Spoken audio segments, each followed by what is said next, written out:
I saw something that I cannot unsee. Everybody is really tuned in and paying attention to what the media is telling us nationally. The deep state is alive and well, even in the state of Missouri. The reason the deep state in Missouri took him out is they knew he'd come back in 2 years. They saw all those people in the Capitol. Yes. I was blown away. It was like, it reminded me of January 6th. Change the rules, change the game. 107 counties in the state of Missouri vote Republican all the time and are ruby red. The people didn't decide it. Kansas City and St. Louis decided it. Where have all of our fiscally conservative champions gone in Jefferson City? Jefferson City absorbs people.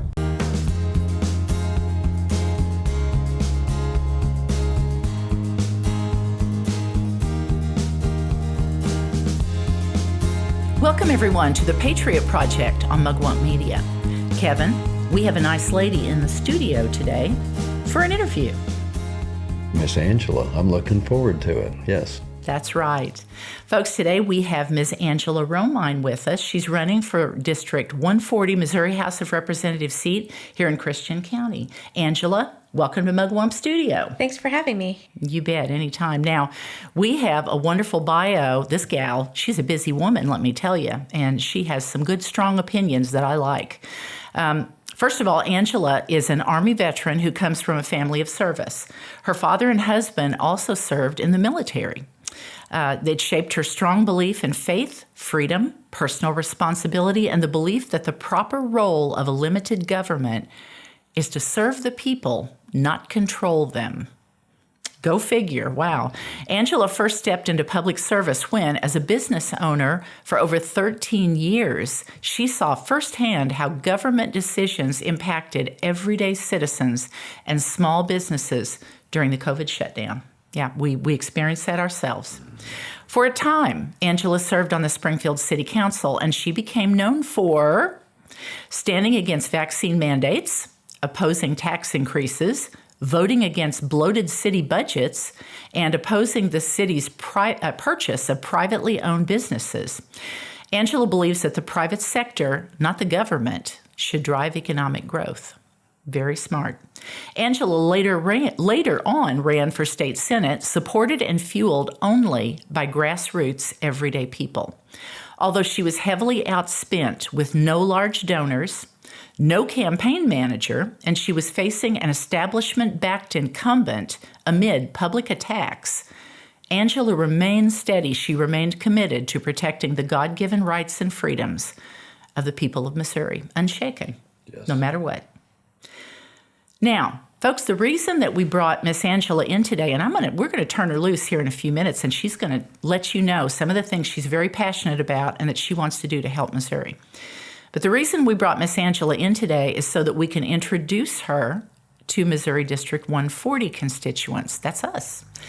This is the seat. This is our representative seat in Missouri. And we want her to let them know where she stands on the issues facing all of us here in Christian County. That's important. We all need to know before we vote. Yes. But first, I want to, as Kevin would say, address the elephant in the room. Now, Angela is challenging the current Missouri representative for District 140, a gentleman named Representative Jamie Gregg. Now, Kevin and I know Representative Gregg very well. He actually worked with us for a while. He's a nice fella. We definitely, don't have any axe to grind there. He has a pretty good voting record too. He really does. But I'm going to share a story with you folks about something that happened in January 2025 that shook my world up for sure. I saw something that I cannot unsee. So many of you guys that listen and comment, and so many people, they're paying attention to what's going on nationally. They're watching the crazy stuff going on with Speaker Johnson, and of course, Thune refuses to do away with the zombie filibuster. They're watching all the stuff, the president in China. Everybody is really tuned in and paying attention to what the media is telling us nationally. But what you may not know, the deep state, the evil, the stuff that we hate is very prevalent, not only in the state of Missouri, but throughout the states. It appears to have increased over the last few years. And in Florida, they're having issues. Texas is having issues. Utah, other states are having a lot of issues. Now, I'm going to read you something. Like I said, this was a wake-up call to us. Kevin and I actually went to the Capitol on January 8th whenever they swore in a new House Speaker. They do this every 2 years. And, of course, you've got the crazy thing about the state of Missouri, in case you guys don't know. You know how normally, I think in the National House, I think that they actually make the Speaker go out, talk to everybody every time the new folks are sworn in, and they vote along with the new folks. Well, what happens in the state of Missouri is at the end of 2 years, where you've got a lot of people that are either being voted out or simply timing out, they go ahead and make the decision then. Because after all, the Speaker has had a couple of years that he can kind of prime everybody and, whisper in their ear, maybe you should vote for me. I'm the one you need to vote for. So basically, they take a pre-vote, and then whenever the new speakers come or the new representatives come in, then they have another vote. And of course, they go around and they tell the new people, who are the new kids on the block, are still figuring out where the bathroom is, right? And they tell them, if you want a future here, you should really vote for this person because we've already affirmed him. His name is on the paperwork, so you better do it. We know they do this. We've seen it. Now, here's the story. Missouri Independent. GOP lawmaker cites abortion comments in push to replace incoming Missouri House Speaker. Now, I told you that abortion bill had passed, barely, 51.7%. Keep in mind, folks, remember what I told you about the initiative petition law? The initiative petition law, basically, you have a vote, and 51% plus one vote is going to pass anything that comes up. And keep in mind, people have dumped money into this. People come in, they all they have to do is go to the big cities. The 7 counties, you've got Kansas City, you've got St. Louis, you've got Jefferson City, Columbia, and sadly even somewhat in Springfield. And all they have to do, they bring in busloads of people, they pay lots of money, they flood the airwaves with all these commercials. They put on the ballot stuff you cannot understand that is absolutely untrue. They lie to people to get them to sign it. And lo and behold, you don't even have to bother with all those little flyover counties, the 107 ruby red counties that are in the state. All you got to do is take your busload of high-paid peoples, a lot of them from out of state, and take them in and get signatures just in Kansas City and St. Louis and the big counties. So again, what happened was we ended up with this horrible abortion law that passed in Missouri. Now, there was someone watching all of this going on. He had just finished his first term, Representative Justin Sparks from Wildwood, Missouri. This man, I've met him. Kevin and I have talked to him multiple times. We did an interview with him. I really like Justin. He's a wonderful person, probably in his mid to late 40s. I'm not sure. Pretty young. Got a big family. He's got like 6 kids. He may have 7. He just had another one not too long ago. So he's got a large family. He has financial responsibilities, but yet he chose to give up a job in police enforcement to come. He was a sergeant, I think, in the St. Louis Police Department, something like that. He gave up that job because he told Kevin and I God told him to do it. Yeah. I love that. That's one of the things I love about you, Angela, is you listen to what God says. God's the boss. Anyway, Justin was listening, and he knew that this gentleman, John Patterson, who I'm going to tell you a little bit about him here in just a minute. But John Patterson had already gone through the rigmarole, and he had told everybody, oh, yeah. On the 8th, you're going to be voting for me. Now, after the passage of 3, Patterson said some things, and Representative Justin Sparks was listening. And what he said to the Missouri Independent, after the passage of 3, Patterson said, it will be the law of the land, and we have to go forward as the people decide. Now, this on its face is obviously untrue, folks, because as I just told you, 107 counties in the state of Missouri vote Republican all the time and are ruby red. You only had about 6 or 7 counties that actually voted for that horrible amendment. So the people didn't decide it. Kansas City and St. Louis decided it. So that's untrue. The other thing he said was, Missourians are telling us they want compromise. Kevin, do you really think that 107 ruby red counties were saying they wanted compromise? There must be another Missouri he's talking about, because the one I live in, that is not true. Yeah, speaking in a foreign language, I don't know. Now, Representative Justin Sparks was listening to this. He told us, and I have heard all the people that are saying, oh, well, he just didn't do it right. He should have, if he was going to throw in his hat, he should have done it a couple of months before. Well, the reason he didn't is because he didn't know he was going to have to. When he heard who was supposed to be the prejudged speaker of the next session, the next House for 2 years, when he heard him say this stuff, he said God spoke to him loud and clear. You better run. Nobody else is stepping up, Justin. You need to run. So here's what he said to this newspaper on November 11th when he decided to run. He responded to what Patterson said by saying, that's not what the leader of the Republican caucus should be saying. Amen. And I agree with that. Now, I'm going to tell you just a little bit about Patterson, too. Patterson is very liberal. He's from the Kansas City area. He votes 33%, or at least in 2023. I haven't checked him out the last year or so. But and I doubt he's changed much. He may have gotten more liberal, who knows. But he voted at that time 33% with the Democrat Party, 67% with Republicans. Kevin, do you think that's a great voting record? Well, you know what? If you're his constituents in a liberal area, I guess he's representing his people, but he's not representing Missouri. And from what he said, he has no idea, all us people out here in red flyover country, why is a man like this being voted in to represent 107 red counties is what I want to know.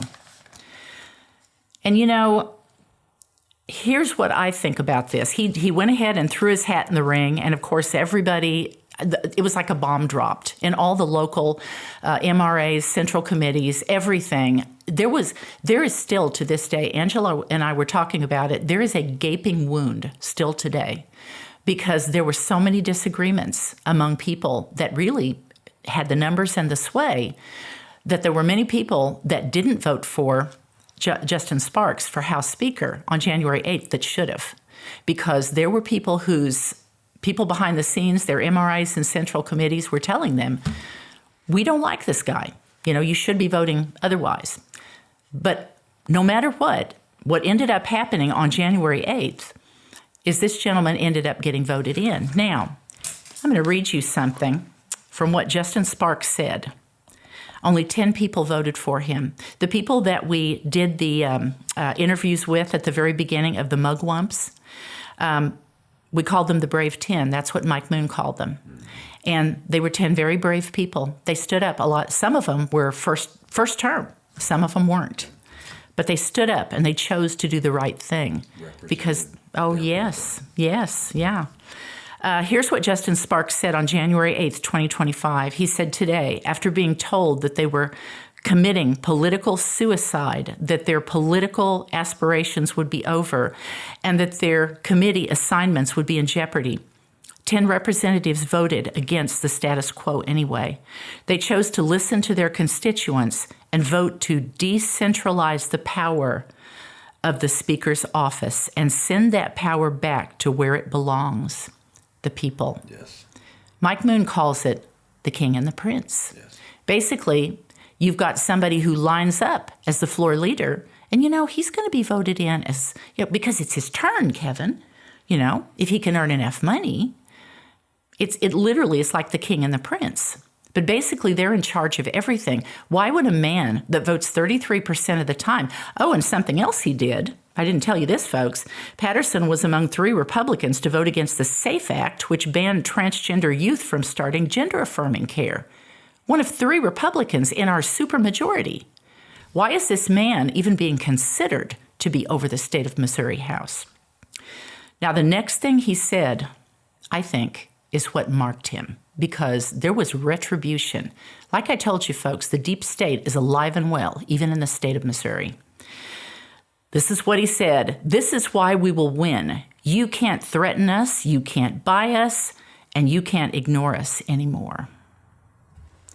Something else he added, if he were to be speaker, he would also work to decentralize the power of the speaker's office, prohibit chairmanships and committee positions from being purchased with money. Kevin, can you say 1884 mugwumps, Grover Cleveland? That's what sparked that revolution. And address the unelected bureaucratic administrative state. Now, if it would have just ended there, it would have been one thing, but it didn't. Within days after that post, the shot across the bow that we will not be ignored, and you're going to hear our voices. A committee, doubtlessly put together by Patterson and his cronies, because if you look further in this article, it clearly states that he puts together the committees. And what they did is they started secretly investigating Justin Sparks. Now, the sick thing about it is if they were not fishing for a crime to attach to a person, much like they did with Donald Trump during the Biden years, what they did is they started fishing for things, something that probably would never have even been noticed. You know what it was? It was a bookkeeping error. It was a paperwork issue is what happened. Basically what had happened is early on in his term as being speaker, I think the first term, keep in mind, he's not old and retired like a lot of the people that are there. They don't have to work. They just go to the Jefferson City, do their job, come back, relax, go see the grandkids, and don't worry about it. Collect their money from whatever. Justin's just in his 40s, maybe close to 50. He has like 6 kids. He needs a job. He gave up his job as a policeman in St. Louis. Because he is a good person, there was actually, I think it was like a daycare center, a big, to help people in St. Louis, women who were working and needed the help. There was something that passed in the House that they were going to give some money to this center in St. Louis. Well, there was a private company that was hired to disperse the money. They met him and apparently liked him, as everyone else does when they meet this wonderful man. And they said, hey, you got a big family. You probably need a job whenever we'll work around your time at Jefferson City. And you can imagine he was like, yes, please. I could use a job to pay for things back home. So he filled out the paperwork that was necessary. There were no votes taken after he was hired by them. He filled out, I think for 2 years, he filled them out. And then after that, he figured the money was dispersed and it was all over with. Well, what happened was some of the money, maybe because they were trying to fudge and save money and release it later, they released the money in 2025. Within days, somebody brought up charges against him, basically. This committee started investigating him, saying that it was a conflict of interest, that he had not filled out the proper paperwork. Again, he didn't even know he was supposed to. Now, the sad thing about this, folks, and it actually came out in the wash in, I think, April, 2 months, two and a half months, something like that. Finally, by April 4th, it all proved out to be nothing. It was a nothing burger. And in order to save face, these ridiculous people that were investigating him, and they admitted, by the way, that no one told him that he was being investigated. They did not even give him the courtesy of defending himself. And in the end, whenever the newspapers were forced to say, well, there really wasn't anything to it, basically what they did is they issued a letter of reproval, a slap on the wrist, because he didn't turn in the paperwork. The sick thing about this is the people who did this all figures, doesn't it, Kevin? And what makes me very upset is that our seat, our representative seat, 140, help to put those people back in. Yep. Well, Wanetta, you just addressed the elephant in the room. You went ahead and put it up on the stage and you put spotlights on it. Right. I don't know how anybody can hear what has happened and see what's happened and not be shaken. You know what? We are, in our county, we're looking for representatives for us. Yes. And with the elephant out, I guess what we need to do is we are seeking someone to be a representative for us, not just be a representative for us, but we need somebody with a little courage and somebody that's lot of going to courage. occupy that seat, that 140th seat. That's my voice. That's your voice. That is the citizens of Christian County's voice. And it's not just Christian County, it's statewide. We've got a lot of people that need to step up. But anyway, I guess with that being said, you know what, Angela is, she's stepping up into, that's a pretty tough role.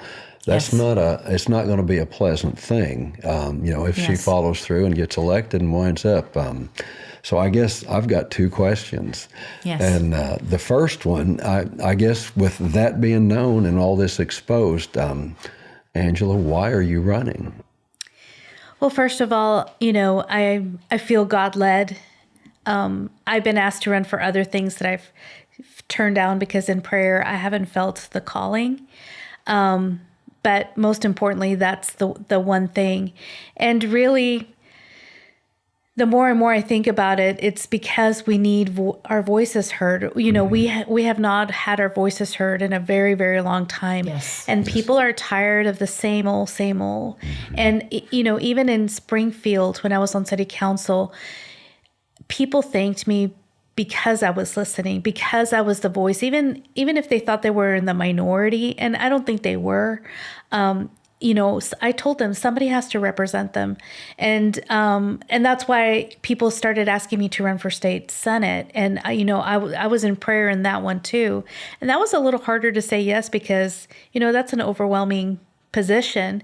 And but eventually I became obedient to what I was being called to, and the race was barely lost. With everything you said, I only lost by 13 points.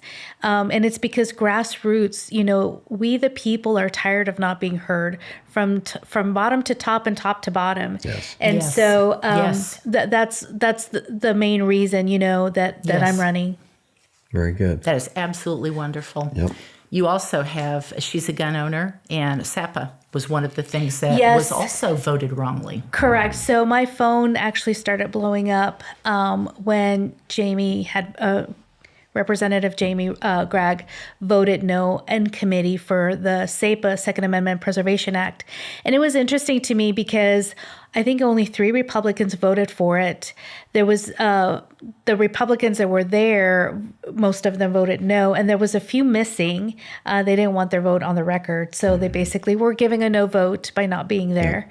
And so I truly believe that we have to do everything we can to protect our God-given rights to the Second Amendment. To include, we need to look at doing something about the ammunition. Nobody's talking about that. Yes. It's not just about we have the right to carry, but we have the right to put the bullets in there to be able to protect ourselves. And if we're regulating everything to a point that we can't even afford ammunition, I mean, that's a big problem. Yeah. Well, and ironically, that SAPA, a big part of that being put up in front of and going to that committee, that came out of Christian County. How in the world can something that come out of Christian County not be backed by the representative for that area? I was excited when it passed before. Our great congressman got that over the line. Absolutely. And that's one of the many reasons why I'm a fan of his. But to see it fail, it was just shocking to me. Yes. Well, and somebody made the comment, the reason that it was struck down to begin with is because they said that there was something that needed fixed because it was not constitutional. So that was what this was. Correct. Was fixing it. And here's the thing. It already takes so long, to get anything through the House and Senate and get it signed in. Why would you waste time by just say, oh, let's just blow it up and vote it out? How about if we go ahead and let it through and fix it whenever you get it closer to vote? Yeah, so if It could have been done that. Absolutely. that If there way. was issues, how many bills have they voted for that actually are not even one subject bills? They just Which keep are not adding constitutional, yes. amendments and amendments. But those bills do not have an issue getting out of committee, right? Right. So, I don't understand why this wasn't given the same opportunity to debate it on the floor. What Yes. the pros and the cons, and try to Make it fix fix an amendments if Just they get needed it to be. out there. Exactly. Because now chances are it won't pass. We won't see it this year. Just like the Missouri Clean Sky stuff. They just, like I said, do. It's ridiculous. Yeah, absolutely. Well, that's part of what what we need to see done. And we need to see some movement that way. Yeah, absolutely. The second question I got is, I guess it's just, this is pretty broad sweeping, but what do you think needs done? Well, there's a lot of issues, a lot of important issues that we shouldn't be really wasting our time in some other things that we have in Jeff City. And I know that I'm only one person, but we need to deregulate. Just, President Trump is doing such a wonderful job in deregulating as much as he can in the federal. We need to do the same thing here in Missouri. The small business owner, the mom and pop shops are really, really hurting. And no matter where you turn, they try to nickel and dime everything. They try, you have to have this license for this and this license for that.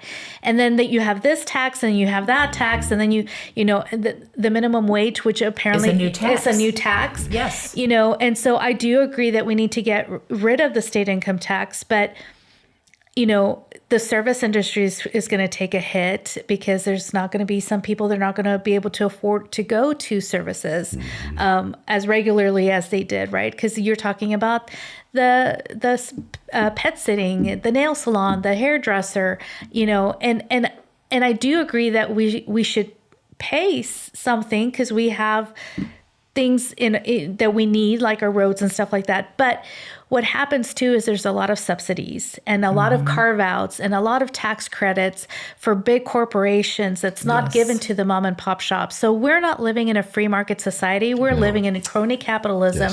And that's something that really needs to be addressed. That's the elephant in the room for me. And we need somebody that's not afraid to be called names or whatever they want to call me. I've been called whatever, misinformation, Angela. I had a tinfoil hat on Facebook,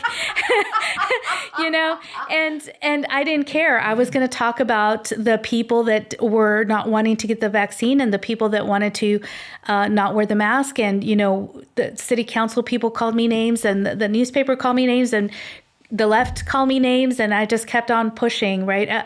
Somebody tried to make me feel dumb about voting no on a tax that was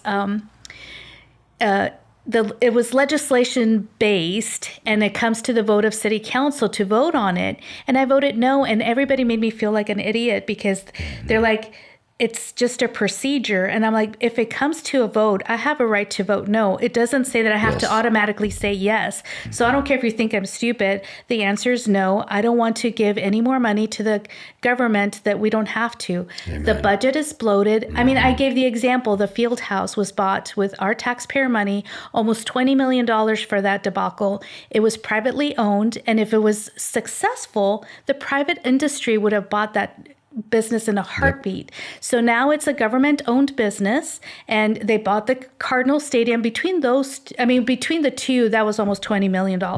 So, there is a lot of government waste, and nobody's really looking at it. And I'm sure that it's not only in Springfield, and I'm sure it's also happening within the state. Yes. It'd be nice to be, if it's just as simple to me, I guess I keep things really too simple, but basically there needs to be a budget set, and then these entities, whatever they decide to do, they need to be within the budgets that we give them.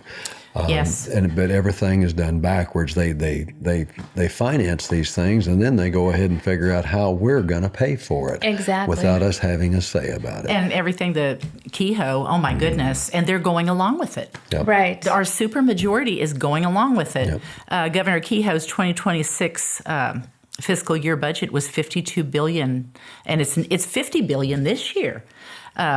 Proposed, it was a historical spending record for Missouri, almost 2.5 times more than what the state government spent in 2010. How does that even happen with a supermajority?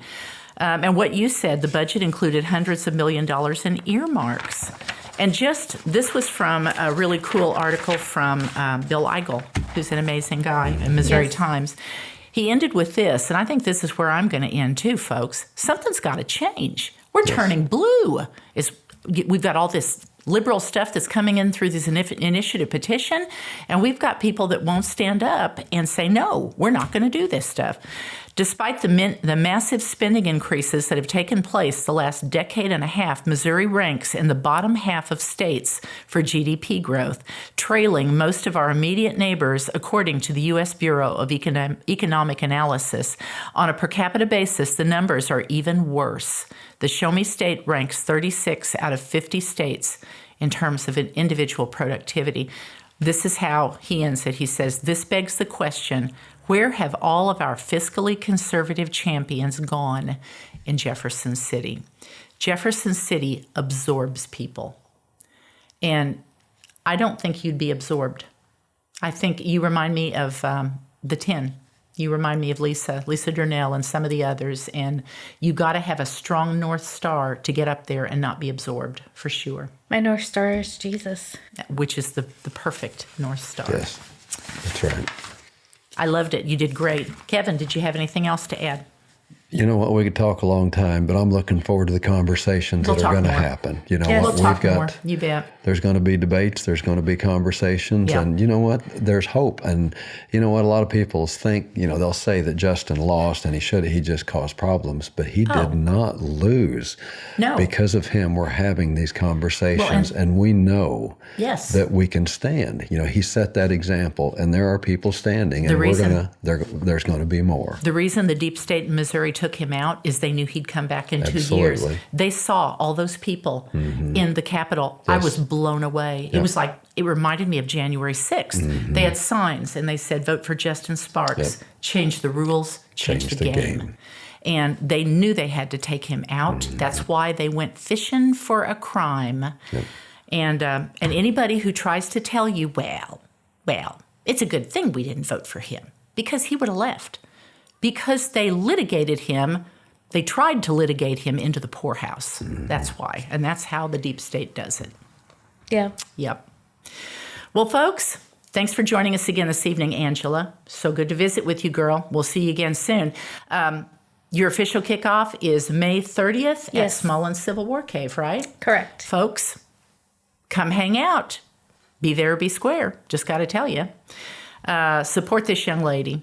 Now, folks, don't forget to like, share, and subscribe. And we're going to be back again next week to bring you more news, more conversation. Folks, hopefully more encouragement. You know what? Things are going to turn our way. It's just we got to stay in there. We really do. We want to keep you informed, inspired, and always independent. God bless.